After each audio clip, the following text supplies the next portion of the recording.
Now was the middle of night, when over half the world nature seems dead, and wicked dreams abuse men's sleep, and none but the wolf and the murderer is abroad. अब जब बीच रात में, जब आधा से ज़्यादा संसार जो होता है वो सो रहा होता है, डेड होता है, and wicked dreams abuse man sleep, और जो दुष्टता वाले सपने होते हैं वो आदमी लोगों को डिस्टर्ब करते हैं, उनकी नींद को बर्बाद करते हैं। And none but the wolf and the murder is abroad, और चारों तरफ क्या होते हैं, भेड़िए या मारने वाले मर्डरर जो होते हैं वो फैले होते हैं। This was the time when lady Macbeth awoke to plot the murder of the king. यह वह समय था जब लेडी मैकबेथ जो थी वो जगी हुई थी और राजा को मारने का प्लॉट जो है वो तैयार कर रही थी, सोच रही थी।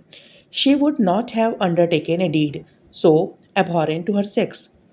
She would not have undertaken, उसने ऐसा नहीं सोचा था कि वो करेगी, वो शुरुआत करेगी मारने की, इस काम को करने की शुरुआत वो करेगी जो कि जैसे लेडीज़ लोग ये सब काम नहीं करती हैं, तो जो उसके सेक्स के यानी कि फ़ीमेल लोगों के काम के अपोज़ था ये, वो काम वो शुरू करने का नहीं सोच रही थी।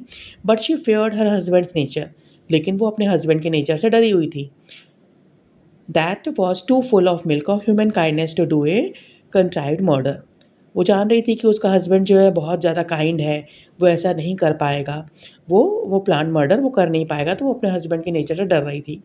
She knew him to be ambitious, वो जानती थी उसको कि वो एम्बिशियस तो है, वो महत्वाकांक्षी है, बट विदल to be scrupulous and not yet prepared for the height of crime.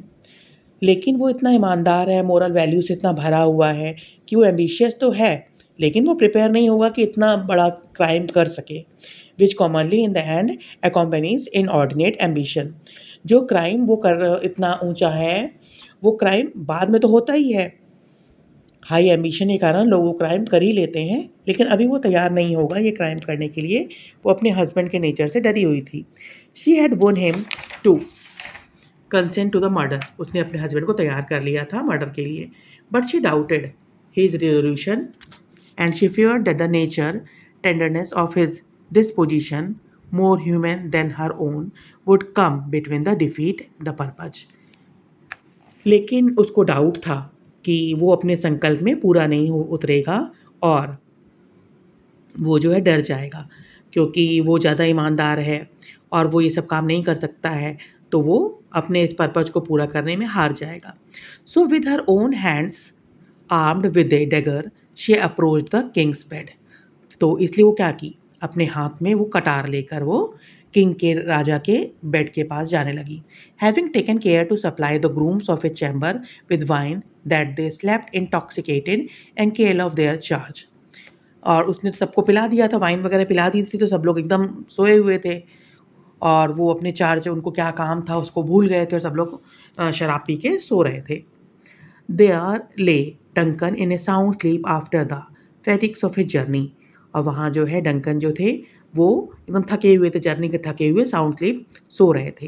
And as she viewed him earnestly there was something in his face, और जब वो गई कमरे में और उसने ध्यान से डंकन को देखा, there was something in his face, तो कुछ उनके चेहरे पर था, एज ही स्लेप्ट, जब वो सो रहे थे उनके चेहरे पे कुछ था, which resembled her own father and she had not the courage to proceed.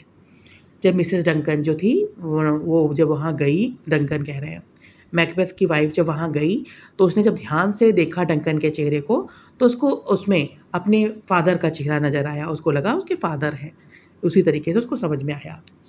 She return to confer with her husband, वो वापस, उसको मारने का साहस नहीं हुआ, और वो वापस आ गई अपने हस्बैंड के पास उसको करने के लिए कि तुम ऐसा काम करो। His resolution had begin to struggle, लेकिन उसके हस्बैंड का भी जो चाह रहा था, वो उसका जो करने का काम था, वो लड़खड़ा रहा था इसमें से कि हम कर पाएंगे नहीं कर पाएंगे। He considered that there were strong reason for his going against the deed, वो कह रहा था कि उसके पास एक मजबूत स्ट्रॉन्ग रीज़न है कि वो ऐसा नहीं कर सकता। In the first place he was not only a subject but a near kinsman to the king. पहला तो ये है कि खाली वो उनका तो राज्य का रहने वाला नहीं है, बल्कि उनका करीबी रिश्तेदार है। And he had been his host and entertainer that day, और उस दिन वो जो है उनका होस्ट है, उनके यहाँ तो रहने आए हैं राजा, एंटरटेनर है उस दिन, whose duty by the laws of hospitality was to shut the door against his murderer। और इस समय क्योंकि वो उसके मेहमान हैं, तो मैकबेथ का क्या फ़र्ज़ बनता है कि जो उसका मर्डरर है, जो राजा को मारने के लिए आ रहा है, उसके सामने दरवाज़ा बंद कर दे, तो वो क्यों मारने जा सकता है? Not wear the knife himself, वो ऐसा तो नहीं कर सकता कि वो चाकू उठा ले हाथ में। Then he considered how just and merciful a king this Duncan had been. फिर उसने ये भी सोचा कि डंकन जो है वो कितने मर्सीफुल है, कितने दयालु राजा हैं। How clear of offence to his subjects, कितना ज़्यादा वो अपने राज्य वालों का ध्यान रखते हैं। How loving to his nobility and in particular to him, वो कितने ज़्यादा दयालु हैं सबके प्रति, और खासकर उसके प्रति तो बहुत ही दयालु हैं। That such kings are the peculiar care of heaven and their subjects doubly bound to revenge their deaths। ऐसे राजा को तो एक खास स्थान होगा स्वर्ग में, और जो इनके सब्जेक्ट्स हैं उनको तो ज़्यादा, उनकी जो मारे उस पे ज़्यादा विरोध करना चाहिए। Besides by the favour of the king, Macbeth stood high in the opinion of all sorts of men, and how would those honours be stained by the reputation of so foul a murder. ये सब सोचते हुए बहुत ज़्यादा वो चाह भी रहा था, लेकिन उसको लग रहा था कि वो कैसे मर्डर कर सकता है। उसका जो दिमाग था वो बार-बार इधर-उधर सोच रहा था।